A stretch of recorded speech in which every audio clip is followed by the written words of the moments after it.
ഈശോയുടെ സമാധാനം നമ്മുടെ ഹൃദയങ്ങളെ ഭരിക്കട്ടെ. ഇന്ന് നമ്മൾ സംസാരിക്കാൻ ആഗ്രഹിക്കുന്നത് നമ്മുടെ വിക്ടബറിൻ്റെ ആത്മീയ ജീവിതത്തിൽ അദ്ദേഹം ഈ ഭൂമിയിൽ നിന്ന് യാത്രയാകുന്നതിന് മുമ്പ് അദ്ദേഹത്തിന് ദൈവം വെളിപ്പെടുത്തി കൊടുത്ത കുറേ വചനങ്ങളെക്കുറിച്ചും നമുക്കറിയാവുന്ന ഒരു കുഞ്ഞറിവിലൂടെ അത് പങ്കുവയ്ക്കുവാനായിട്ടും ആഗ്രഹിക്കുകയാണ്.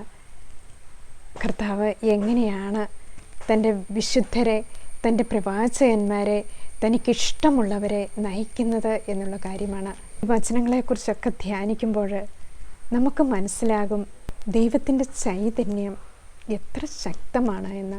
വിക്ടബറിൻ്റെയും അദ്ദേഹത്തിൻ്റെ അരിമ ശിഷ്യനായിരുന്ന ഷാജി ബ്രദറിൻ്റെയും ഈ ഭൂമിയിൽ നിന്ന് അവർ യേശുവിൻ്റെ സന്നിധിയിലേക്ക് യാത്രയാകുന്നതിന് മുമ്പ് കർത്താവിൻ്റെ വചനങ്ങൾ ദൈവം അവർക്ക് കൊടുത്തുകൊണ്ടിരുന്നു. പ്രത്യേകിച്ച് വിക്ടബറിൻ്റെ അരിമ ശിഷ്യനായിരുന്ന ബ്രദർ ഷാജി 1995 ജൂലൈ 17 ഈ ലോകത്തിൽ നിന്ന് യാത്രയാകുന്നത്. യേശുവിനോട് കൂടി ജീവിക്കുന്നവർക്ക് മനസ്സിലാകും അവർക്ക് ഈ ഭൂമിയിൽ നിന്ന് യാത്രയാകുവാൻ സമയമാകുമ്പോൾ അവർക്ക് പോകാൻ സമയമായി എന്ന്. അതാണ് യോഹന്നാൻ ശ്ലീഹ പറയുന്നത്. 1 യോഹന്നാൻ 2:6 യേശുവിലാണ് എന്ന് പറയുന്നവൻ ഈശോ നടന്ന അതേ വഴിയെ നടക്കേണ്ടിയിരിക്കുന്നു. ഈശോ നടന്ന അതേ വഴിയെ നടക്കുമ്പോഴാണ് ഈശോയുടെ വിശ്വസ്തതയാണ് ആ വചനങ്ങളിലൂടെയൊക്കെ നമ്മളെ കൊണ്ടുപോകുക എന്നുള്ളത്. സർവശക്തനായ ദൈവം നമുക്ക് ഈ ഭൂമിയിൽ തന്നിരിക്കുന്ന ഈ ആത്മാവിനെയും ശരീരത്തെയും വേർപിരിഞ്ഞ് പോകുന്നതാണ് നമ്മുടെ ഈ ഭൂമിയിലെ യാത്ര എന്ന് പറയുന്നത്. അതാണ് ദൈവം നമുക്ക് തന്നിരിക്കുന്ന ഈ ആയുസ് എത്ര മഹനീയമാണ്. വിക്ടബറിൻ്റെയും അദ്ദേഹത്തിൻ്റെ അരിമ ശിഷ്യനായിരുന്ന ഷാജി ബ്രദറിൻ്റെയും അവസാന സമയങ്ങളെക്കുറിച്ച് പറയുമ്പോൾ കർത്താവിൻ്റെ വചനത്തിൽ കൂടെയാണ് ദൈവം അവരെ നടത്തിക്കൊണ്ടു പോയത്. ആ സമയങ്ങളിലൊക്കെ അവർക്ക് കിട്ടിയിരുന്ന വിശുദ്ധ വചനങ്ങൾ സങ്കീർത്തനത്തിൻ്റെ പുസ്തകം 84 ഇതിൽ പറയാണ്, കർത്താവിൻ്റെ ഭവനം എത്ര അഭികാമ്യം, സൈന്യങ്ങളുടെ ദൈവമായ കർത്താവെ, അങ്ങയുടെ ആലയം എത്ര മഹനീയം, എൻ്റെ ആത്മാവ് അങ്ങയുടെ അങ്കണത്തിനെത്താൻ വാഞ്ചിച്ച് തളരുന്നു, എൻ്റെ മനസ്സും ശരീരവും ജീവിക്കുന്നവനായ ദൈവത്തിന് ആനന്ദഗാനം ആലപിക്കുന്നു. എൻ്റെ രാജാവും ദൈവവുമായ സൈന്യങ്ങളുടെ കർത്താവെ, കുരുകിൽ പക്ഷി ഒരു സങ്കേതവും മീബൽ പക്ഷി കുഞ്ഞിന് ഒരു കൂടും അങ്ങയുടെ ബലിപീഠത്തിങ്കൽ കണ്ടെത്തുന്നുവല്ലോ. എന്നേക്കും അങ്ങയെ സ്തുതിച്ചുകൊണ്ട് അങ്ങയുടെ ആലയത്തിൽ വസിക്കുന്നവർ ഭാഗ്യവാന്മാർ, അങ്ങിൽ ശക്തി കണ്ടെത്തുന്നവർ ഭാഗ്യവാന്മാർ. അവരുടെ ഹൃദയത്തിൽ സിയോനിലേക്കുള്ള രാജവീഥികളുണ്ട്. ഇതിലെല്ലാം പറയാണ് അങ്ങയുടെ ആലയത്തെക്കുറിച്ചുള്ള തീഷ്ണത. ആ ദൈവത്തിൻ്റെ ആലയം എത്ര മനോഹരമാണ്. അന്യസ്ഥലത്ത് 1000 ദിനത്തേക്കാൾ അങ്ങയുടെ അങ്കണത്തിൽ ഒരു ദിവസം ആയിരിക്കുന്നതാണ് കൂടുതൽ ശ്രേഷ്ഠമെന്ന്. അതുപോലെ തന്നെ സങ്കീർത്തനം 27:4 പറയുന്നുണ്ട്, ഒരു കാര്യം ഞാൻ കർത്താവിനോട് അപേക്ഷിക്കുന്നു, ഒരു കാര്യം മാത്രം ഞാൻ തേടുന്നു, കർത്താവിൻ്റെ മാധുര്യം ആസ്വദിക്കുവാനും കർത്താവിൻ്റെ ആലയത്തിൽ അവിടുത്തെ ഹിതം ആരായാനും വേണ്ടി ജീവിതകാലം മുഴുവനും അവിടുത്തെ ആലയത്തിൽ വസിക്കുവാൻ തന്നെ. ഈ സങ്കീർത്തനങ്ങൾ എല്ലാം ദൈവം അവർക്ക് കൊടുത്തുകൊണ്ടിരിക്കുകയാണ്. അതുപോലെ തന്നെ സങ്കീർത്തനം 87 പറയുകയാണ്, ജനതകളുടെ മാതാവായ സിയോൻ, സകലരും അവിടെ ജനിച്ചതാണെന്ന് സിയോനെക്കുറിച്ച് പറയും, അത്യുന്നതൻ തന്നെയാണ് അവളെ സ്ഥാപിച്ചത്. കർത്താവ് ജനതകളുടെ കണക്കെടുക്കുമ്പോൾ അവർ ഇവിടെ ജനിച്ചതാണെന്ന് പറയപ്പെടുന്നു. എൻ്റെ ഉറവുകൾ നിന്നിലാണെന്ന് ഗായകരും നർത്തകരും ഒന്നുപോലെ പാടും എന്ന് പറയാം. ആ ആത്മാവിൽ സന്തോഷിക്കുകയാണ്, കർത്താവിൻ്റെ രാജ്യത്തിൻ്റെ രഹസ്യങ്ങളെക്കുറിച്ച് ആനന്ദിക്കുകയാണ്. വിക്ടബറും എപ്പോഴും അവസാന സമയങ്ങളിൽ പറയാനുള്ള വചനമായിരുന്നു ഫിലിപ്പിയർക്കെഴുതിയ ലേഖനം 1:21 എനിക്ക് ജീവിതം ക്രിസ്തുവും മരണം നേട്ടവുമാണ്, ഞാൻ മരിച്ച് ക്രിസ്തുവിനോടുകൂടി ആയിരിക്കാനാണ് കൂടുതൽ ആഗ്രഹിക്കുന്നത്. 2 പത്രോസ് 1:12-15 വരെയുള്ള വചനം. ഈ കൂടാരത്തിൽ നിന്നുള്ള എൻ്റെ വേർപാടിൻ്റെ സമയം സമാഗതമായി. ഞാൻ ഈ കൂടാരത്തിലായിരിക്കുമ്പോഴും അതിനുശേഷവും ഓർമ്മപ്പെടുത്താൻ വേണ്ടിയുള്ള എല്ലാ കാര്യങ്ങളും ഞാൻ ചെയ്തു തരുമെന്ന് വിശുദ്ധ പത്രോസ് പറയുകയാണ്. കാരണം അവർക്കെല്ലാം മനസ്സിലായി തൻ്റെ യാത്രയ്ക്ക് സമയമായി എന്ന്. അതുപോലെ തന്നെ അപ്പോസ്തല പ്രവർത്തനം 20-ാം അധ്യായത്തിൽ 17 മുതലുള്ള തിരുവചനത്തിൽ വിശുദ്ധ പൗലോസ് ശ്ലീഹ തൻ്റെ ശിഷ്യഗണത്തെ കൃപയ്ക്ക് ഭരമേൽപ്പിക്കുകയാണ്. സകല വിശുദ്ധരോടുമൊപ്പം ഭരമേൽപ്പിക്കുകയാണ്. എഫെസസ് വിടുന്നതിന് മുമ്പായിട്ട് എല്ലാം കർത്താവിൻ്റെ കൃപയിൽ നിന്ന് തുടങ്ങുന്നത് ആ ദൈവത്തിൻ്റെ ചൈതന്യം തന്നെ മുന്നോട്ട് നയിക്കും. ആ സർവശക്തനുള്ള വിശ്വാസവും ധീരതയും അവർക്ക് ദൈവം വെളിപ്പെടുത്തി കൊടുക്കുകയാണ്. ഫറൂഖിൻ്റെ പുസ്തകം 3-ാം അധ്യായത്തിൽ 33-34 വചനത്തിലെല്ലാം പറയുന്നുണ്ട്, തൻ്റെ സൃഷ്ടികളെല്ലാം ദൈവത്തിൻ്റെ അടുത്തേക്ക് ഓടിച്ചെല്ലുകയാണ്. ഇതാ ഞാൻ എന്നും പറഞ്ഞുകൊണ്ടാണ്. തങ്ങളെ സൃഷ്ടിച്ചവന് വേണ്ടി അവർ സന്തോഷപൂർവ്വം മിന്നിത്തിളങ്ങി എന്നാണ് പറയുക. ദൈവത്തിൻ്റെ സൃഷ്ടികളെല്ലാം ദൈവത്തിൻ്റെ ഹിതം നിറവേറ്റുവാൻ വേണ്ടി ഇതാ ഞങ്ങൾ എന്നും പറഞ്ഞവർ ഓടിയെത്തുന്ന വചനങ്ങൾ നമ്മൾ കാണുന്നുണ്ട്. ഈ വചനങ്ങളെല്ലാം അവസാന സമയത്ത് ദൈവം അവർക്ക് കൊടുത്തുകൊണ്ടിരിക്കുകയായിരുന്നു. ഈ വചനത്തിലൂടെ ദൈവം അവരെ നയിച്ചു. നമ്മൾ സങ്കീർത്തനം 119 കർത്താവിൻ്റെ വചനം എൻ്റെ പാദങ്ങൾക്ക് വിളക്കാണ്, എൻ്റെ ജീവിതത്തിൻ്റെ വഴികാട്ടിയാണ് ഈശോയുടെ വചനം. നമ്മുടെ ആത്മാവിനെ നയിക്കുന്നതാണ് കർത്താവിൻ്റെ വചനം. ലൂക്കായുടെ സുവിശേഷം 23-ാം അധ്യായത്തിൽ ആ നല്ല കള്ളൻ പറയുന്നുണ്ട്, ദൈവമേ, അങ്ങയുടെ രാജ്യത്ത് ചെല്ലുമ്പോൾ എന്നെയും കൂടി ഓർക്കണമേ. അപ്പോൾ ഈശോ പറയുകയാണ്, ഇന്ന് നീ എന്നോടുകൂടി പറുദീസായിലായിരിക്കും. ആ പറുദീസായുടെ രഹസ്യങ്ങൾ, ക്രിസ്തുവിനോടുകൂടി ചേരുന്നതിൻ്റെ രഹസ്യങ്ങൾ, പിതാവും പുത്രനും പരിശുദ്ധാത്മമായി ത്രിത്വൈക ദൈവത്തിൻ്റെ ആത്മാവിൽ നമ്മുടെ ആത്മാവിനെ കൂട്ടിച്ചേർക്കുന്ന കാര്യങ്ങൾ, ദൈവിക രഹസ്യങ്ങളാണ് ഇതിലെല്ലാം അടങ്ങിയിരിക്കുന്നതെന്ന് നമുക്ക് മനസ്സിലാകും. അതുപോലെ തന്നെ ഹെബ്രായർക്കെഴുതിയ ലേഖനം 12-ാം അധ്യായത്തിൽ നമ്മളൊരു വചനം കാണുന്നുണ്ട്. 21 മുതലുള്ള തിരുവചനത്തിൽ, ഞാൻ ഭയം കൊണ്ട് വിറയ്ക്കുന്നു എന്ന് മോശ പറയത്തക്ക വിധം അത്രയ്ക്ക് ഭയാനകമായിരുന്നു ആ കാഴ്ച. സിയോൻ മലയിലേക്കും ജീവിക്കുന്ന ദൈവത്തിൻ്റെ നഗരമായ സ്വർഗീയ ജെറുസലേമിലേക്കും അസംഖ്യം ദൂതന്മാരുടെ സമൂഹത്തിലേക്കുമാണ് നിങ്ങൾ വന്നിരിക്കുന്നത്. സ്വർഗത്തിൽ പേരെഴുതപ്പെട്ടിരിക്കുന്ന ആദിജാതരുടെ സമൂഹത്തിലേക്കും സഭയിലേക്കും എല്ലാവരുടെയും ന്യായാധിപൻ്റെ മുൻപിലേക്കും പരിപൂർണരാക്കപ്പെട്ട നീതിമാന്മാരുടെ ആത്മാക്കളുടെ അടുത്തേക്കും പുതിയ ഉടമ്പടിയുടെ മധ്യസ്ഥനായ യേശുവിൻ്റെ സവിധത്തിലേക്കും ആബേലിൻ്റെ രക്തത്തേക്കാൾ ശ്രേഷ്ഠമായവ വാഗ്ദാനം ചെയ്യപ്പെട്ട തളിപ്പിക്കപ്പെട്ട രക്തത്തിലേക്കുമാണ് നിങ്ങൾ വന്നിരിക്കുന്നത്. സ്വർഗീയ കാര്യങ്ങളെക്കുറിച്ച് ഹെബ്രായർക്കെഴുതിയ ലേഖനത്തിൽ പറയുകയാണ്. വചനം ആത്മാവിൽ ശക്തമായിട്ട് വന്നുകൊണ്ടിരിക്കുകയാണ്. ഈ വചനത്തിൻ്റെ ആഴത്തിലേക്ക് അവരെ കൊണ്ടുപോയിക്കൊണ്ടിരിക്കുമ്പോൾ ഈ ദൈവാത്മാവിനാൽ അവർ നിറയപ്പെടുകയാണ്. അങ്ങനെ ഈ വചനത്തിലൂടെ എല്ലാം ദൈവം അവരെ നയിക്കുകയാണ്. അതുപോലെ തന്നെ വിറ്റുപേൻ്റെയും ഷാജിപ്പേൻ്റെയൊക്കെ സ്വർഗീയ യാത്രയ്ക്ക് മുമ്പായിട്ട് നമ്മുടെ ഭാരതത്തിൻ്റെ അപ്പസ്തോലനായ തോമസ് ലീഹായുടെ മരണം വരിച്ച സ്ഥലത്ത് ഡ്രാസിലുള്ള സെൻറ്റ് തോമസ് മൗണ്ടിൽ പോയി അവർ പ്രാർത്ഥിച്ച് ധ്യാനിച്ചിരുന്നു. അപ്പോൾ അവർക്ക് ദൈവം വെളിപ്പെടുത്തി കൊടുത്തത് അപ്പസ്തോലന്മാരുടെ മരണത്തെക്കുറിച്ചാണ്. എങ്ങനെയാണ് അപ്പസ്തോലന്മാർ ക്രിസ്തുവിനെ പ്രഘോഷിച്ചിട്ട് ഈ ഭൂമിയിൽ നിന്ന് ദൈവസന്നിധിയിലേക്ക് പോവുക? അവരെല്ലാം രക്തസാക്ഷികളായിട്ടാണ് പോകുക. വിശുദ്ധ തോമസ് ലീഹ കുന്തം കൊണ്ട് കുത്തി മരിക്കപ്പെടുകയാണ്. വിശുദ്ധ പത്രോസ് ലീഹ തലകീഴായി കുരിശിൽ തറയ്ക്കപ്പെട്ട് മരിക്കുകയാണ്. അതുപോലെ വിശുദ്ധ പൗലോസ് ലീഹ വാളുകൊണ്ട് വെട്ടപ്പെട്ട് മരിക്കുകയാണ്. എല്ലാ അപ്പസ്തോലന്മാരും ഒരു അപ്പസ്തോലനെ തടി കൊണ്ട് അടിച്ചു കൊല്ലുകയാണ്. അതുപോലെ മറ്റൊരു അപ്പസ്തോലനെ കല്ലുകൾ കൊണ്ട് എറിഞ്ഞ്, നമുക്കറിയാം അപ്പസ്തോല പ്രവർത്തനം 7-ാം അധ്യായത്തിൽ സ്തേഫാനോസിനെ കല്ലുകളാൽ എറിയപ്പെട്ട് കൊല്ലുകയാണ്. അപ്പോൾ സ്തേഫാനോസ് കാണുന്നത് എന്താണ്? അത്യുന്നതനായ ദൈവത്തെ ദർശിക്കുകയാണ്. ഈ കല്ലേറുകളൊന്നും അപ്പസ്തോലന്മാരായി ഏറ്റില്ല. അവരുടെ ആത്മാവ് സ്വർഗത്തിലേക്ക് കണ്ണുകൾ ഉയർത്തി ദൈവത്തിന് സമർപ്പിച്ചുകൊണ്ട് ദൈവത്തിൻ്റെ വലതുഭാഗത്തിരിക്കുന്നതാണ് അവർക്ക് ദർശിക്കാൻ സാധിക്കുക. ഇതാണ് അപ്പസ്തോലന്മാരുടെ മരണം. എല്ലാ അപ്പസ്തോലന്മാരും പല രീതിയിലാണ് മരിക്കപ്പെട്ടത്. ഒരു അപ്പസ്തോലനെ എണ്ണയിൽ മരിക്കുന്നുണ്ട്, വിശുദ്ധ യോഹന്നാൻ ശ്ലീഹായെ. അതിനുശേഷമാണ് അദ്ദേഹം വെളിപാടിൻ്റെ പുസ്തകം എഴുതുക, അത്രയേറെ സഹനങ്ങൾക്ക് ശേഷം. അതുകൊണ്ടാണ് അവരിന്നും ഭൂമിയിൽ ഉണർന്നു നിൽക്കുക. അപ്പോൾ ഇവർ വിറ്റുപേറും അതുപോലെ തന്നെ ഷാജി ബ്രദറും ഈ അപ്പസ്തോലന്മാരുടെ മരണത്തെക്കുറിച്ചും അവരുടെ അടുത്ത് പോയിരുന്ന് ആ അപ്പസ്തോലൻ്റെ രക്തസാക്ഷിത്വം വഹിച്ച സ്ഥലത്ത് പോയിരുന്ന് അവർ പ്രാർത്ഥിച്ച് ധ്യാനിക്കുകയാണ്. ദൈവിക ചിന്തകളാൽ ഉണർത്തപ്പെടുകയാണ്. അങ്ങനെയാണ് അവർ തങ്ങളുടെ അവസാന സമയത്ത് ദൈവത്തോട്. അതുപോലെ തന്നെ വിറ്റുബാറിന് അവസാന സമയത്ത് തോമാസ് ലീഹ കുത്തേറ്റ സ്ഥലത്ത് പോയി വന്യവൈദികനോടൊപ്പം ദിവ്യബലി അർപ്പിക്കുന്നതിനും അതിലൂടെ ആ ആത്മാവിനെ നിറയപ്പെട്ട് ദൈവത്തിൻ്റെ രാജ്യത്തിൻ്റെ രഹസ്യങ്ങളെക്കുറിച്ചും പരിശുദ്ധ കുർബാനയുടെ മാധുര്യത്തെക്കുറിച്ചും കൂടുതൽ അദ്ദേഹം ആസ്വദിച്ചു. അദ്ദേഹത്തിൻ്റെ അവസാന ധ്യാനങ്ങൾ മദ്രാസിൽ വെച്ചായിരുന്നു.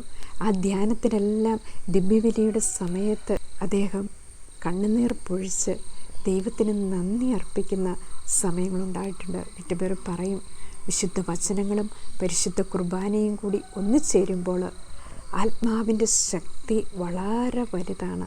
ബ്രദർ ഒത്തിരിയേറെ ആഗ്രഹിച്ചതാണ് പരിശുദ്ധ കുർബാന, പരിശുദ്ധ കുർബാനയുടെ ആരാധന. ആ ഈശോയുടെ കൂടെ ആയിരിക്കുക, അതിലൂടെ ദൈവിക രഹസ്യങ്ങളിലേക്ക് ആഴങ്ങളിലേക്ക് പോവുക എന്നുള്ള കാര്യം അദ്ദേഹം ഒത്തിരിയേറെ ആഗ്രഹിച്ചു. കർത്താവ് നമുക്ക് തന്നിരിക്കുന്ന ഈ ശരീരത്തെ നമ്മൾ ഈ ഭൂമിയിൽ വെച്ച് എങ്ങനെ കാത്തു സൂക്ഷിക്കപ്പെടണം എന്ന് വിശുദ്ധർ പറയുന്നുണ്ട്. അവരെങ്ങനെയാണ് കാത്തു സൂക്ഷിച്ചത്? 1 കൊറിന്തോസ് 3:17 പറയുന്നുണ്ട്, നിങ്ങൾ ദൈവത്തിൻ്റെ ആലയമാണെന്നും ദൈവാത്മാവ് നിങ്ങളിൽ വസിക്കുന്നുവെന്നും നിങ്ങൾ അറിയുന്നില്ലേ? നിങ്ങൾ പരിശുദ്ധാത്മാവിൻ്റെ ആലയങ്ങളാണ്. 1 കൊറിന്തോസ് 6:19-20 എല്ലാം തിരുവചനത്തിൽ പറയുന്നുണ്ട്. ഇത് നമ്മുടെ ഈ ശരീരം പരിശുദ്ധാത്മാവിൻ്റെ ആലയമാണ്. ഈ ആലയത്തെ പവിത്രതയോടെ കാത്തു സൂക്ഷിച്ച് തിരുസന്നിധിയിലേക്ക് നമുക്ക് പോകുവാനുള്ളതാണ്. നമുക്കറിയാം, വിശുദ്ധരെല്ലാം സഹിച്ചത് ഈ ഭൂമിയിൽ വെച്ച് ഈ ശരീരത്തെ പ്രതിയാണ്. ശരീരത്തെ അവർ വിശുദ്ധിയോടെ കാത്തു സൂക്ഷിച്ചു. ഈ വിശുദ്ധി നമ്മളിൽ വരും തോറും, കർത്താവിനെ നമ്മൾ അറിയും തോറും നമ്മൾ എന്ത് ചെയ്യും? നമ്മുടെ ശരീരത്തെ ബഹുമാനിക്കാൻ തുടങ്ങും. ഇത് നമുക്കറിയാം, പരിശുദ്ധാത്മാവിൻ്റെ ആലയമാണ്. അതാണ് ദുശീലങ്ങൾ നമ്മളിൽ നിന്ന് വിട്ടുപോകുന്ന എപ്പോഴാണ്? ക്രിസ്തുവിനെ നമ്മൾ അനുഭവിക്കുമ്പോഴാണ്. മദ്യപാനം, മയക്കുമരുന്ന്, അതുപോലെ തഴക്കദോഷങ്ങൾ, വ്യഭിചാരം, അശുദ്ധ പാപങ്ങൾ, ഇതെല്ലാം നമ്മുടെ ശരീരത്തിൽ നിന്ന് എടുത്തു മാറ്റപ്പെടുന്നത് വിശുദ്ധി വർദ്ധിക്കും തോറുമാണ്. അപ്പോൾ നമ്മളെ തന്നെ വിശുദ്ധീകരിക്കാനും ശുദ്ധതയോടെ കാത്തു സൂക്ഷിക്കാനും ബഹുമാനിക്കാനും തുടങ്ങുന്നത് എപ്പോഴാണ്? ആ പരിശുദ്ധാത്മാവ് നമ്മളിൽ വസിക്കുന്നു, ക്രിസ്തു നമ്മളിൽ വസിക്കുന്നുണ്ട് എന്ന ഒരു അവബോധം നമ്മളിൽ വരുമ്പോഴാണ്. ആ പരിശുദ്ധാത്മാവിൻ്റെ ആലയമാണ് നമ്മുടെ ശരീരം. നമുക്കറിയാം, വിശുദ്ധരൊക്കെ ഈ ശരീരത്തിൽ അനേകം വേദനകൾ, പീഡകൾ, അപമാനങ്ങൾ ഒക്കെ സഹിച്ചാണ് അവർ ഈ ശരീരത്തെ വിശുദ്ധമാക്കി മാറ്റിയത്. അവരുടെ ജീവിതത്തിൽ ഒരിക്കലും അവർ പരാതിപ്പെട്ടില്ല. സന്തോഷപൂർവ്വം കർത്താവ് തരുന്ന പീഡകളെല്ലാം സ്വീകരിച്ച് മഹത്വത്തിൻ്റെ ശരീരമാക്കി അവർ മാറ്റുകയാണ്. ഫിലിപ്പിയർക്കെഴുതിയ ലേഖനം 3:21 പറയുന്നുണ്ട്, സകലത്തെയും തനിക്ക് കീഴ്പ്പെടുത്തുവാൻ കഴിയുന്ന ശക്തി വഴി അവൻ നമ്മുടെ ദുർബല ശരീരത്തെ തൻ്റെ മഹത്വമുള്ള ശരീരം പോലെ രൂപാന്തരപ്പെടുത്തും. ഈ മഹത്വമുള്ള ശരീരം പോലെ രൂപാന്തരപ്പെടുത്തുന്നത് എപ്പോഴാണ്? ദൈവമഹത്വത്തിന് വേണ്ടി ഓരോന്നും കാഴ്ചവെക്കുമ്പോൾ, സഹനങ്ങൾ ദൈവമഹത്വത്തിന് വേണ്ടി കാഴ്ചവെക്കുമ്പോൾ. ഈശോ ചെയ്തതും ഏറ്റവും ശപിക്കപ്പെട്ട കുരിശിനെ എടുത്ത് മഹത്വത്തിൻ്റെ ചിഹ്നമായിട്ട് ഈശോ മാറ്റുകയാണ്. ഗലാത്യർക്കെഴുതിയ ലേഖനം 3:13 വിശുദ്ധ പൗലോസ് ശ്ലീഹ പറയുന്നുണ്ട്, അതുപോലെ തന്നെ തൻ്റെ ആ ശരീരത്തിലാണ് അവിടുന്ന് പീഡ സഹിച്ച് അനേക ആത്മാക്കൾക്ക് ജീവൻ നൽകിയത്. അതാണ് വിശുദ്ധ പത്രോസ് ശ്ലീഹ പറയുന്നത്. 1 പത്രോസ് 4:1 ശരീരത്തിൽ പീഡനമേറ്റ ക്രിസ്തുവിൻ്റെ മനോഭാവം നിങ്ങൾക്ക് ആയുധമായിരിക്കട്ടെ. ശരീരത്തിൽ സഹിച്ചിട്ടുള്ളവൻ പാപത്തോട് വിട വാങ്ങിയിരിക്കുന്നു. ഉണ്ടോ? ശരീരത്തിൽ പീഡനമേറ്റ ക്രിസ്തുവിൻ്റെ മനോഭാവം അവർക്കെല്ലാം അവർ ആയുധമായിട്ടെടുത്തു. അങ്ങനെ അവർ ദൈവരാജ്യത്തെ വളർത്തിക്കൊണ്ടുവന്നു. ഈ ആത്മാവിൻ്റെ രാജ്യം എന്താണ്? അതാണ് ഈശോ പറയുന്നില്ലേ, എൻ്റെ രാജ്യം ഐഹികമല്ല. ആയിരുന്നുവെങ്കിൽ യുദ്ധം ചെയ്യുവാനായിട്ട് ദൈവദൂതന്മാർ പോരാടുമായിരുന്നു. എൻ്റെ രാജ്യം ഐഹികമല്ല. ഈശോ പറയും, എൻ്റെ രാജ്യം ഇവിടെയല്ല. ഈ ഭൂമിയിലെ രാജാവാകാനോ ഈ ഭൂമിയിലെ മഹത്വത്തിനോ പ്രതാപത്തിനോ വേണ്ടിയിട്ടുള്ളതല്ല എൻ്റെ രാജ്യം എന്ന് ഈശോ വെളിപ്പെടുത്തുകയാണ്. ആയിരുന്നുവെങ്കിൽ ദൈവത്തിന് എന്തും ചെയ്യാമായിരുന്നു. പക്ഷെ കർത്താവിൻ്റെ രാജ്യം ആത്മാവിൻ്റെ രാജ്യമാണ്. പാപത്തെ നിഹനിക്കുന്ന രാജ്യമാണ് ഈശോയുടെ രാജ്യം. ആ രാജ്യത്തിലേക്കാണ് ഈശോ നമ്മളെ ക്ഷണിക്കുക. അതുപോലെ ബ്രദർ ഷാജിയുടെ മരണശേഷം തിരുസഭയുടെ രഹസ്യങ്ങൾ ബ്രദറിന് ദൈവം വെളിപ്പെടുത്തി കൊടുത്തു. ബ്രഹ്മചര്യത്തിൻ്റെ ശക്തിയെക്കുറിച്ചും ബ്രഹ്മചര്യം സ്വീകരിക്കുന്നതിലൂടെ ലഭിക്കുന്ന ആത്മീയ ശക്തിയെക്കുറിച്ചും ബ്രദറിന് ദൈവം വെളിപ്പെടുത്തി കൊടുക്കുകയാണ്. ബ്രദർ ഈശോയിൽ വന്നു കഴിഞ്ഞ് അദ്ദേഹം ഒത്തിരിയേറെ പീഡനങ്ങൾ, സഹനങ്ങൾ ഒക്കെ സ്വീകരിച്ച് ഒത്തിരിയേറെ ആത്മീയ ഒറ്റപ്പെടുത്തലിലൂടെയൊക്കെ കടന്നുപോയി. അങ്ങനെ അദ്ദേഹം സ്വജനത്തിൻ്റെ അടുത്തേക്ക് ചെന്നു. അവരാരും സ്വീകരിച്ചില്ല.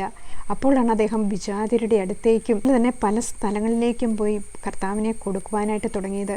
അങ്ങനെ ബ്രദർ ഷാജിയുടെ മരണത്തിലൂടെ അനേകർ ബ്രദറിനെ അന്വേഷിച്ച് അവിടെ എത്തുകയാണ്. പ്രത്യേകിച്ച് നമ്മുടെ വൈദികരും സിസ്റ്റേഴ്സും അതുപോലെ അനേകർ അവിടെ എത്തിച്ചേരുകയാണ്. ഇതിലൂടെ ബ്രദറിന് മനസ്സിലായി തനിക്കും ഈ ഭൂമിയിൽ നിന്ന് പോകുവാൻ സമയമായി എന്ന്. അതുപോലെ ബ്രദർ പറയും, തൻ്റെ വേദനകൾ, തൻ്റെ ആത്മീയ പീഡകൾ എടുത്തു മാറ്റപ്പെട്ട ഒരു സംഭവം ഉണ്ടായിട്ടുണ്ട്. 1996 നമ്മുടെ സിറോ മലബാർ സഭയുടെ ആർച്ച് ബിഷപ്പായിരുന്ന മാർ ആൻ്റണി പടിയറ പിതാവ് വിറ്റുബേറിനുമായിട്ട് കണ്ടുമുട്ടുവാൻ ഇടയായി. ആ സമയത്ത് ബഹുമാനപ്പെട്ട പിതാവ് വിറ്റുബേറിനെ മനസ്സിലാക്കുകയും അദ്ദേഹത്തിന് ലഭിച്ച കൃപ സ്വീകരിക്കുകയും ചെയ്തപ്പോൾ ബ്രദർ പറയുമായിരുന്നു, ബ്രദർ ആത്മാവിൽ ഏറ്റവും സന്തോഷിച്ച ഒരു സമയമാണ്.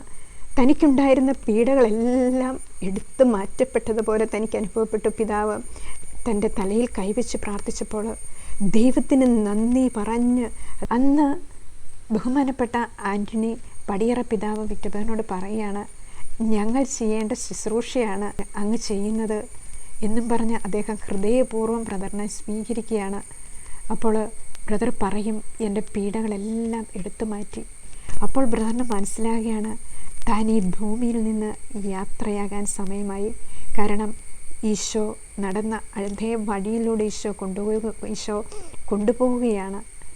യോഹന്നാന്റെ സുവിശേഷം 12-ാം അധ്യായത്തിൽ 20 മുതലുള്ള തിരുവചനത്തിൽ ഗ്രീക്കുകാർ ഈശോയെ അന്വേഷിച്ചു വരികയാണ്. ഈശോയെ അന്വേഷിച്ചു വരുമ്പോൾ ഈശോ പറയുകയാണ്, മനുഷ്യപുത്രൻ മഹത്വപ്പെടുവാൻ സമയമായി. ഗോതമ്പ് മണ്ണ് നിലത്ത് വീണ് അഴിയുന്നില്ല എങ്കിൽ അത് അതേപടിയിരിക്കും, അഴിയുന്നെങ്കിലോ അത് ഫലം പുറപ്പെടുവിക്കും. അപ്പോൾ ഈശോ ഈ ഭൂമിയിൽ നിന്ന് യാത്രയാകുന്നതിന് മുമ്പ് ഈശോയെ അന്വേഷിച്ചെല്ലാവരും എത്തുമ്പോൾ ഈശോയ്ക്ക് മനസ്സിലാകുകയാണ് കർത്താവിന് പോകാൻ സമയമായി, ഈ ലോകത്തിൽ നിന്ന് പോകാൻ സമയമായി എന്നറിയുമ്പോൾ ഈശോ തൻ്റെ ശിഷ്യന്മാരെ വിളിച്ച് തൻ്റെ അത്താഴത്തിന് ഒരുക്കുകയാണ്. അങ്ങനെ അദ്ദേഹത്തിൻ്റെ പീഡകൾ ഏറ്റവും കുറഞ്ഞതായിട്ടുള്ള ഒരു അനുഭവത്തിലൂടെ ദൈവം അദ്ദേഹത്തെ കടത്തിക്കൊണ്ടുപോയി. പഴയ നിയമത്തിൽ നമ്മൾ കാണുന്നുണ്ട് ഏലിയ പ്രവാചകൻ്റെ അവസാനത്തെ യാത്ര. 2 രാജാക്കന്മാർ 2-ാം അധ്യായം. ഏലിയ സ്വർഗത്തിലേക്ക്. ആ സമയത്ത് എലീഷ പ്രവാചകനോട് ഏലിയ പറയുന്നുണ്ട്, നീ എന്നെ വിട്ടു പോകണം. പക്ഷേ എലീഷ പറയാണ്, ഞാനങ്ങേ വിട്ടു പോകുകയില്ല.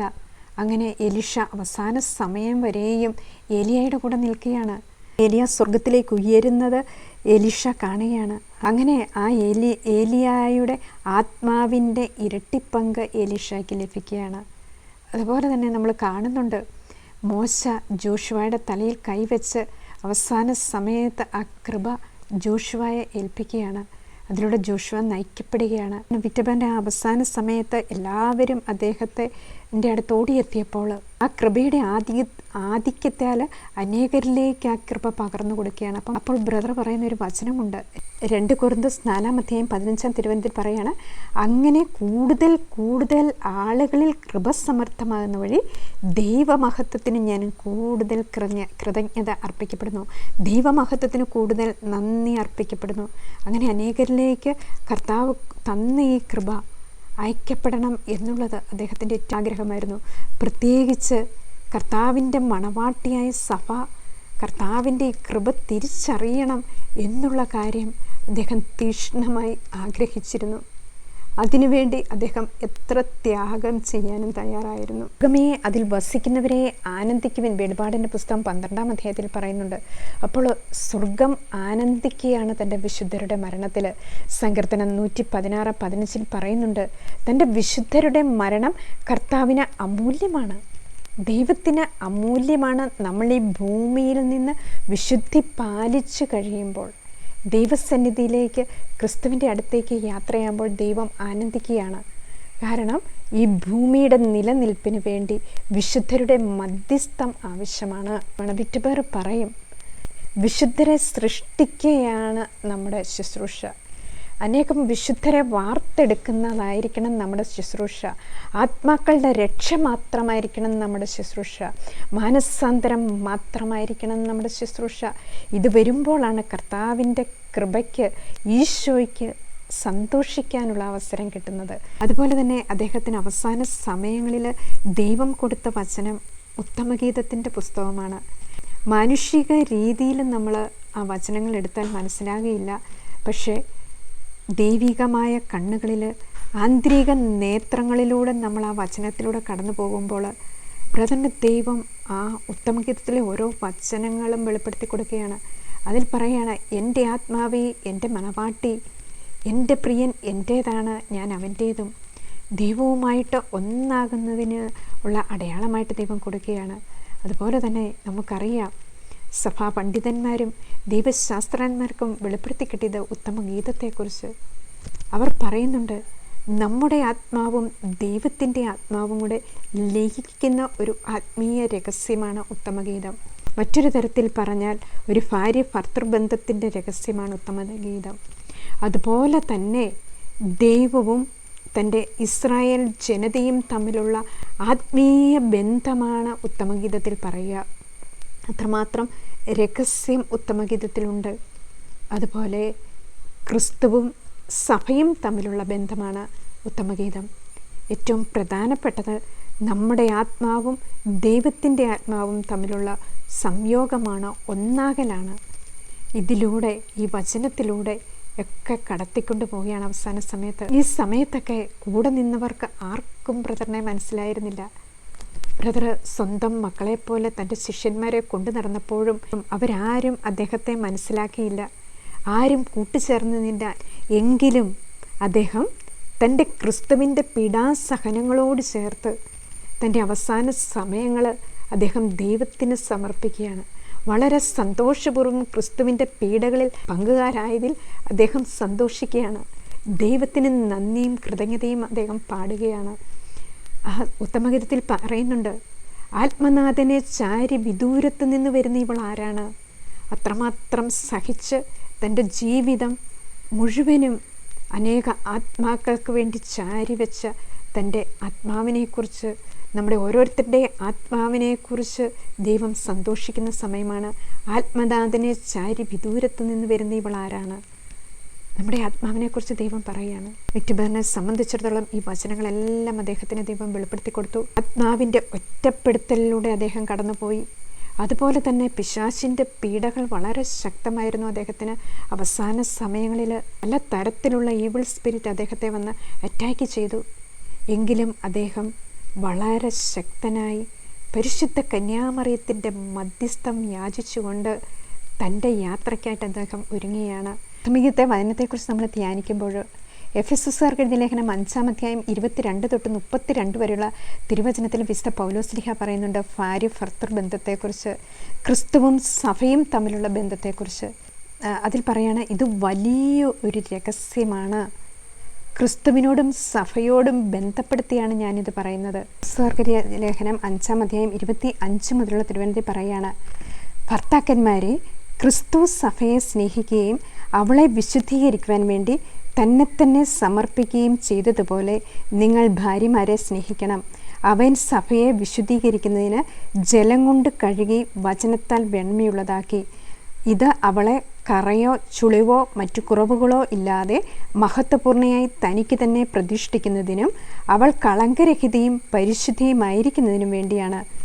ഇതിൽ പറയാണ്, കർത്താവിൻ്റെ സഭയെ കറയോ കളങ്കമോ ഇല്ലാതെ കാത്തു സൂക്ഷിക്കുന്നതിന് വേണ്ടി ക്രിസ്തു പീഡ സഹിക്കുകയാണ്. ഈ പീഡാസഹനങ്ങൾ നമ്മുടെ കർത്താവായ ഈശോയുടെ ആ വിരുന്നിലൂടെ, ആ മലമുകളിലെ വിരുന്നിലൂടെ, തൻ്റെ ബലിയാകുന്ന വിരുന്നിലൂടെ തൻ്റെ മണവാട്ടിയായ സഭയ്ക്ക് രൂപം കൊടുക്കുകയാണ്. അതാണ് ഈശോ, കർത്താവിൻ്റെ വിരുന്ന്. യെശയ്യാ പ്രവാചന പുസ്തകം 25-ാം അധ്യായത്തിൽ പറയുന്നുണ്ട്, അവിടുന്ന് ഒരു വിരുന്ന് സജ്ജമാക്കിയിരിക്കുന്നു, മജ്ജയും മേധസ്സുമുറ്റ വിരുന്ന്. ഈ വിരുന്നിലേക്ക് അവിടുന്ന് തൻ്റെ മണവാട്ടിയായ സഭയെ ക്ഷണിക്കുകയാണ്.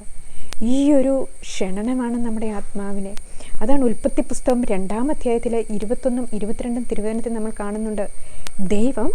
ദൈവത്തിൻ്റെ അതേ ഛായയിൽ മനുഷ്യനെ സൃഷ്ടിച്ചു. ദൈവത്തിൻ്റെ പ്രതിരൂപമായി അവിടുന്ന് മാറ്റിയ പുരുഷനിൽ നിന്ന് ആ പുരുഷനെ ദൈവം ഗാഢനിദ്രയിലാക്കി. അതിനുശേഷം ആ വാരിയെല്ലിൽ നിന്ന് ആ ഗാഢനിദ്രയിലാക്കിയ ദൈവീക മനുഷ്യനിൽ നിന്ന് മറ്റൊരു വ്യക്തിക്കും കൂടി ദൈവം ഒരു ജീവൻ കൊടുക്കുകയാണ്. മറ്റൊരു വ്യക്തിയെയും കൂടി ദൈവം സൃഷ്ടിക്കുകയാണ്.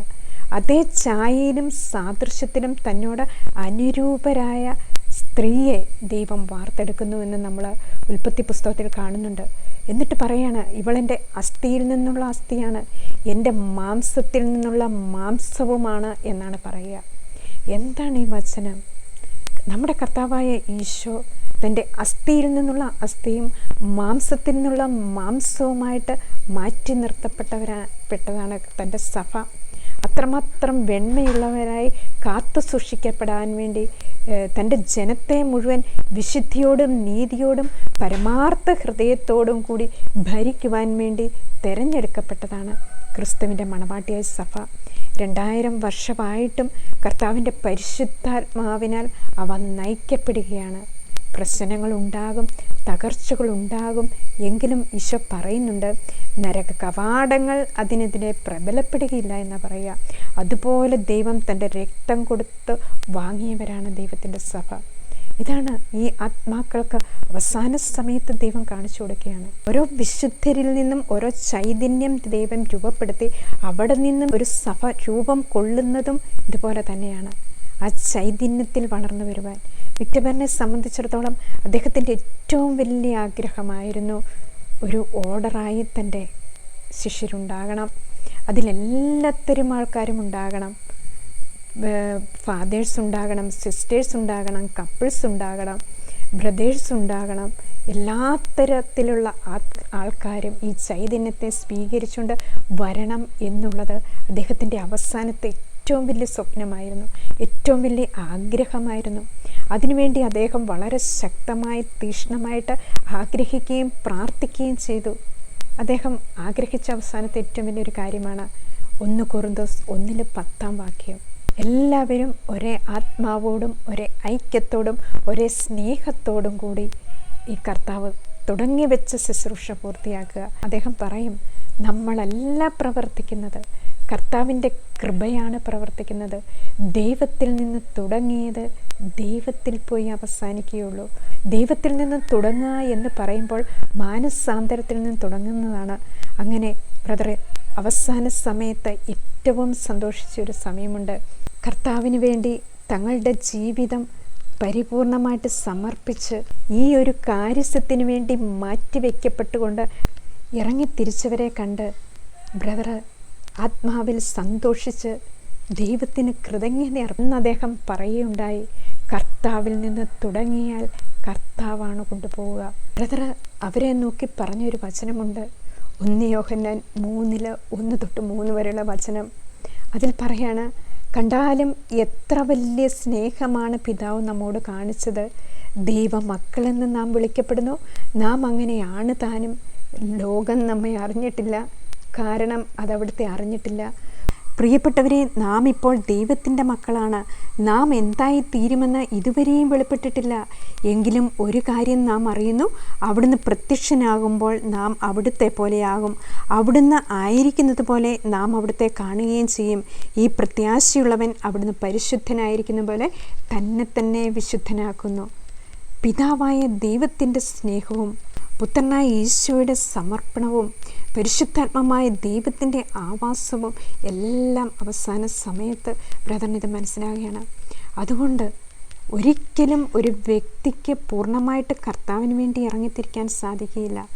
സർവശക്തനായ ദൈവം ഓരോരുത്തരുടെ ഹൃദയത്തിൽ ആ സമയത്ത് ഉത്തേജിപ്പിക്കുകയാണ്. ദൈവമാണ് ഓരോരുത്തരുടെയും ഹൃദയത്തെ ഒരുക്കി അതിനുവേണ്ടി മാറ്റി നിർത്തപ്പെടുക. അങ്ങനെ അദ്ദേഹം അവസാന സമയത്ത് ദൈവത്തിന് നന്ദി പറഞ്ഞ് ദൈവത്തിന് കൃതജ്ഞത അർപ്പിച്ചുകൊണ്ട് തൻ്റെ സ്വർഗരാജ്യത്തെ പുൽകുവാനായിട്ട് അദ്ദേഹം യാത്രയാകുകയാണ്. അതുപോലെ അദ്ദേഹത്തിൻ്റെ ഏറ്റവും വലിയ ആഗ്രഹമായിരുന്നു ശുശ്രൂഷയിലായിരിക്കുമ്പോൾ, ഈശോയെ കൊടുത്തുകൊണ്ടിരിക്കുമ്പോൾ തനിക്ക് ഈശോയുടെ സന്നിധിയിലേക്ക് പോകണം എന്നുള്ളത്. അതുപോലെ തന്നെ ബ്രദർ പറയും, മരിക്കുമ്പോൾ യോഹന്നാൻ്റെ സുവിശേഷം 6-ാം അധ്യായം 63-ാം വചനം പറഞ്ഞ് എനിക്ക് മരിക്കണമെന്ന്. അതിൽ പറയാണ്, ആത്മാവാണ് ജീവൻ നൽകുന്നത്, ശരീരം ഒന്നിനും ഉപകരിക്കുന്നില്ല. ഞാൻ നിങ്ങളോട് പറയുന്ന വാക്കുകൾ ആത്മാവും ജീവനുമാണ്. ക്രിസ്തുവിൻ്റെ ഈ ഓരോ വചനങ്ങളും ആത്മാവാണ്, ജീവനാണ്.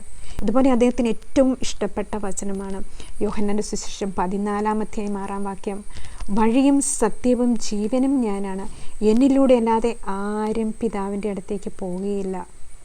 ഈ വചനമായിരുന്നു അദ്ദേഹത്തിൻ്റെ ജീവിതത്തിലെ ഏറ്റവും ഇഷ്ടപ്പെട്ട വചനങ്ങൾ. ഇതൊക്കെ പറഞ്ഞുകൊണ്ട് ഈശോയുടെ അടുത്തേക്ക് യാത്രയാകണമെന്നാണ് അദ്ദേഹം ആഗ്രഹിച്ചത്. അങ്ങനെ അദ്ദേഹം തൻ്റെ ആത്മനാഥനെ പുൽകിയത് സിക്കന്ദരാബാദിലെ കത്തീഡ്രൽ പള്ളിയിലെ ധ്യാനം കഴിഞ്ഞ് അദ്ദേഹം തിരിച്ചിങ്ങോട്ട് മടങ്ങുമ്പോഴാണ് ഹാർട്ട് അറ്റാക്ക് മൂലം പെട്ടെന്ന് അദ്ദേഹത്തിന് മരണം സംഭവിക്കുക. 1997 ജൂൺ 27-ാം തീയതിയാണ് അദ്ദേഹം തൻ്റെ സ്വർഗീയ പിതാവിൻ്റെ സന്നിധിയിലേക്ക് യാത്രയാകുന്നത്. നമുക്കും ഒന്ന് ധ്യാനിക്കാം. നമ്മുടെ ജീവിതത്തിൽ നമ്മൾ ഈ ഭൂമിയിൽ നിന്ന് യാത്രയാകുമ്പോൾ നമുക്ക് കൊണ്ടുപോകുവാൻ എന്താണുള്ളത്? ആത്മാക്കളുണ്ടോ? ഒരു പക്ഷേ നമ്മൾ വിചാരിക്കും നമ്മളൊരു തലമുറയെ അവശേഷിപ്പിച്ചിട്ടാണ് പോകുന്നത്. തീർച്ചയാണ്, ഏറ്റവും വലിയ അനുഗ്രഹമാണ്, ഏറ്റവും വലിയ ഭാഗ്യമാണ് നമ്മൾ തലമുറകളെ അവശേഷിപ്പിച്ചിട്ട് പോകുന്നത്. അതോടൊപ്പം ഒരു കാര്യവും നമുക്കുണ്ട്, ആ തലമുറയ്ക്ക് നമ്മൾ നിത്യജീവൻ പകർന്നു കൊടുത്തിട്ട് പോവുക, ആ തലമുറയ്ക്ക് നമ്മൾ യേശുവിനെ കൊടുത്തിട്ട് പോവുക. അതിലാണ് ക്രിസ്തുവിലുള്ള നമ്മുടെ സന്തോഷം. ഓരോ മാതാപിതാക്കന്മാരുടെയും ഓരോ തലമുറയുടെയും ലക്ഷ്യം അതാണ് കർത്താവ് മനുഷ്യനെ അനുഗ്രഹിച്ച് വർദ്ധിപ്പിച്ച് ദൈവ മക്കളാക്കി വളർത്തുവാൻ വേണ്ടിയാണ് അവിടെ നമ്മളെ ഈ ഭൂമിയിലേക്ക് അയച്ചിരിക്കുക. അപ്പോൾ നമ്മൾ ആ ദൈവത്തിൻ്റെ വാഗ്ദാനങ്ങളോട് വിശ്വസ്തത പുലർത്തുകയാണ്. നമ്മൾ ആ വചനം അനുസരിക്കുമ്പോൾ, ഈശോയുടെ വചനങ്ങൾ വരുമ്പോഴാണ്, കർത്താവിൻ്റെ വചനങ്ങൾ നമ്മൾ അനുസരിക്കാൻ തുടങ്ങുമ്പോഴാണ് നമ്മൾ നമ്മളെ തന്നെ ബഹുമാനിക്കാൻ തുടങ്ങുക. പാപത്തെയും പാപ സാഹചര്യങ്ങളെയും പരിപൂർണമായിട്ട് നമ്മൾ മാറ്റിക്കൊണ്ട് കർത്താവ് തന്ന ഈ നിർമ്മല ജീവിതത്തെ ക്രിസ്തുവുമായിട്ട് നമുക്ക് ഒന്നിപ്പിക്കുവാനായിട്ട്. ജ്ഞാനത്തിൻ്റെ പുസ്തകം 8-ാം അധ്യായം 3-ാം തിരുവചനത്തിൽ പറയുന്നുണ്ട്, ദൈവത്തോടൊത്ത് ജീവിച്ച തൻ്റെ കുലീന ജന്മം അവൾ മഹത്വപ്പെടുത്തി. ദൈവത്തോടൊത്ത് ജീവിച്ചാൽ നമുക്ക് ലഭിക്കുന്നത് കുലീന ജന്മമാണ്, സ്വർഗീയ രാജാക്കന്മാരുടെ ജന്മമാണ്. നമ്മൾ ഈ ഭൂമിയിലെ രാജാക്കന്മാർ അല്ല കുലീനന്മാർ, വലിയ കോടീശ്വരന്മാർ അല്ല കുലീനന്മാർ. പ്രഭാഷകൻ്റെ പുസ്തകത്തിൽ പറയുന്നുണ്ട്, ആരാണ് ബഹുമാന്യനായ മനുഷ്യൻ? ദൈവഭക്തിയുള്ളവനാണ് ഏറ്റവും ബഹുമാന്യനായ മനുഷ്യൻ എന്നാണ് പറയുക. അപ്പോൾ ആ ദൈവഭക്തി കാത്തു സൂക്ഷിച്ച് കുലീന ജന്മം മഹത്വപ്പെടുത്തുവാനായിട്ട്, ഈ കുലീന ജന്മം നമുക്ക് ഉണ്ടാകുവാനായിട്ട് അത്യുന്നതനായ ദൈവത്തോട് നമുക്ക് പ്രാർത്ഥിക്കാം. നമുക്ക് മുമ്പേ കടന്നുപോയ അനേകം വിശുദ്ധരുണ്ട്. അവരെല്ലാം സ്വീകരിച്ചത് ഈ കുലീന ജന്മത്തെയാണ്. ആ ജന്മത്തിലൂടെ അവർ ക്രിസ്തുവിനെ അനേകർക്ക് കൊടുത്ത് ഇന്നും ഓർമ്മ നിലനിൽക്കുന്ന തക്കവിധം അവർ ഈ ഭൂമിയിൽ ചെയ്തിട്ട് പോയി. നമുക്കും നമ്മുടെ ക്രിസ്തുവിനെ നമ്മുടെ ഹൃദയത്തിൽ ദൈവവും കർത്താവുമായി പൂജിച്ചുകൊണ്ട് ജീവനുള്ള ദൈവത്തിൻ്റെ പുത്രനായ ക്രിസ്തുവാണ് എന്നുള്ള വിശ്വാസത്തെ നമ്മൾ സ്വീകരിച്ച് ആ വിശ്വാസത്തെ നമ്മൾ ഏറ്റുപറഞ്ഞുകൊണ്ട് നമുക്കും നമ്മുടെ ക്രിസ്തുവിനെ അനുകരിക്കാം, പൂർണ്ണ ഹൃദയത്തോടെ അനുകരിക്കാം. ക്രിസ്തുവിൻ്റെ വചനത്തിൽ വളരുവാൻ നമുക്ക് പരിശുദ്ധ കന്യാമറിയത്തിൻ്റെ മധ്യസ്ഥം യാചിക്കാം. ആ സ്വർഗീയ ഗണത്തിൽ നമ്മളെയും ചേർക്കണമേ എന്ന് നമുക്ക് അത്യുന്നതനായ ദൈവത്തോട് പ്രാർത്ഥിച്ചുകൊണ്ട് പരിശുദ്ധ കന്യാമറിയത്തിൻ്റെ മധ്യസ്ഥം നമുക്ക് യാചിക്കാം. നമുക്കറിയാം, പരിശുദ്ധ മറിയമാണ് ദൈവരാജ്യത്തിലേക്ക് നമ്മളെ കൈപിടിച്ച് നയിക്കുന്നത്. പരിശുദ്ധ മറിയമാണ് ഈ ഭൂമിയിൽ ദൈവപുത്രന് ജനിക്കുവാനും വളർത്തുവാനും സ്ഥലമൊരുക്കി കൊടുത്തത്.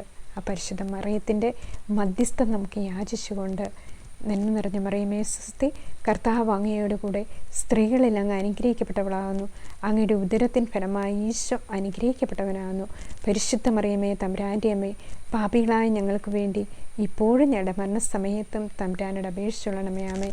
ഈശോ മിശിഹായുടെ വാഗ്ദാനങ്ങൾക്ക് ഞങ്ങൾ യോഗ്യരാകുവാൻ സർവീസിൻ്റെ പരിശുദ്ധ ദൈവമാതാവേ ഞങ്ങൾക്ക് വേണ്ടി പ്രാർത്ഥിക്കണമേ.